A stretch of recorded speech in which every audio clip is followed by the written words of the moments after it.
Honourable Leader of the Official Opposition. Thank you so much, Mr. Speaker. As a province that relies so heavily on a steady flow of money from the federal government for everything from healthcare to social services to wage subsidies, Islanders pay a lot of attention when it is budget day in Ottawa.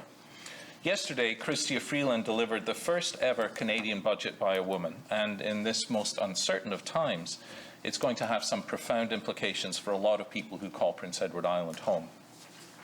Back in 2014, as a rookie MP, Minister Freeland wrote that the low economic growth and high economic inequality of the day could be traced back to a political way of thinking championed by Margaret Thatcher, Ronald Reagan, and later here in Canada, Stephen Harper.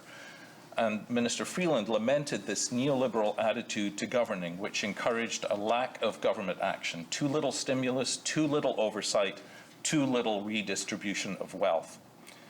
If there's one thing that we've seen over the last year, it's that governments, and only governments, have the authority, the power, and the financial capacity to combat massive threats to our well-being.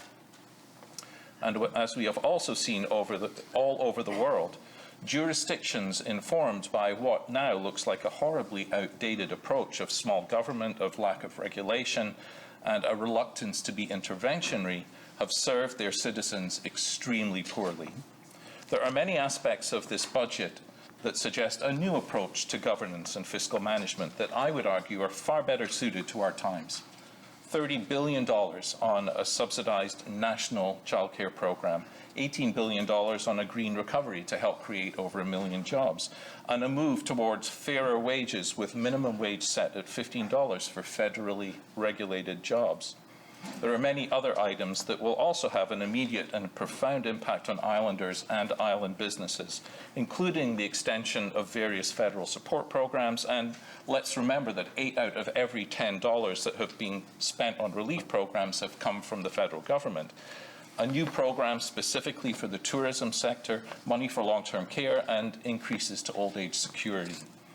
Yes, this looks like an election budget. Yes, Liberal governments have historically not followed through on grand promises. Yes, the devil will be in the details. Yes, spending commitments stretch far beyond the current government's mandate. But despite all that, there's something vaguely comforting for me in that it actually looks like a relatively coherent vision for Canada's fiscal future.